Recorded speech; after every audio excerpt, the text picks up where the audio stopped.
Marceli, máte za sebou utkání s lídrem tabulky Českými Budějovicemi, utkání, které jste až do samého závěru dramaticky ještě drželi na těsném výsledku, ale nakonec to opět nedopadlo, opět jste prohráli těsně s tímhle soupeřem. Jak si viděl to utkání? Prehrali sme 2-1, čiže tento výsledok nám je už asi súdený, všetky 3 zápasy. A ako dneska všetci videli, že k nám prišlo skúsené mužstvo, nie nadarmo, alebo nie náhodou sú na čele tabulky a vedú túto ligu. Skúsené mužstvo zozadu, vpredu, všade majú dobrých borcov, čiže bol to dobrý hokej. Ale aj napriek tomu výsledku a našej bojovnosti, myslím si, že nejaký ten bodík sme uchmatnúť mohli.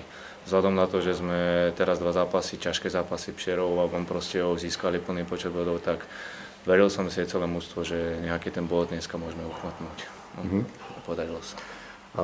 Vy jste v tom samém závěru ale sahali po vyrovnání, co tomu chybělo? Někdy se dá říct, že vlastně se rozhodují ty momenty, které to tentokrát byly.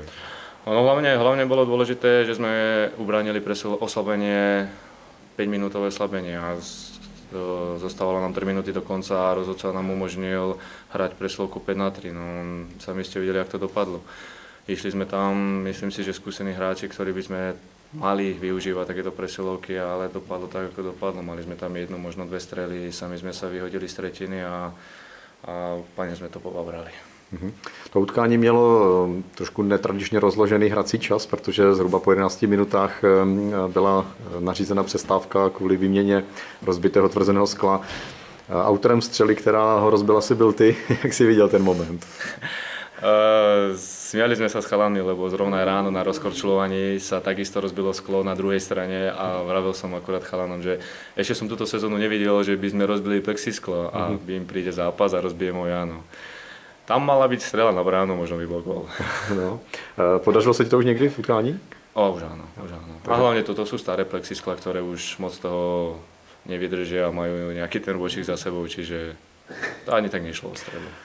Kdybychom se podívali na to následující dění, vy jste potom hráli vlastně 29 minut v kuse, jenom s krátkým 3minutovým přerušením. Bylo to pro vás tím pádem nějak náročnější, nebo vzhledem k tomu, že se hrálo na 4 útoky, tak jste si to dokázali rozložit ty síly? No ako náročné, bolo to na obe strany. Tam išlo hlavne o to, že ten ľad už nebol kvalitný, takže ale na to sa vyhovárať alebo niečo podobné nemôžeme, lebo takisto super mal taký sled ako my, čiže tam viac menej šlo tú kvalitu ľadu, ktorá už bola po tej prvej osmičke a tú kvázi druhú tretinu už to bol ľad hrozný.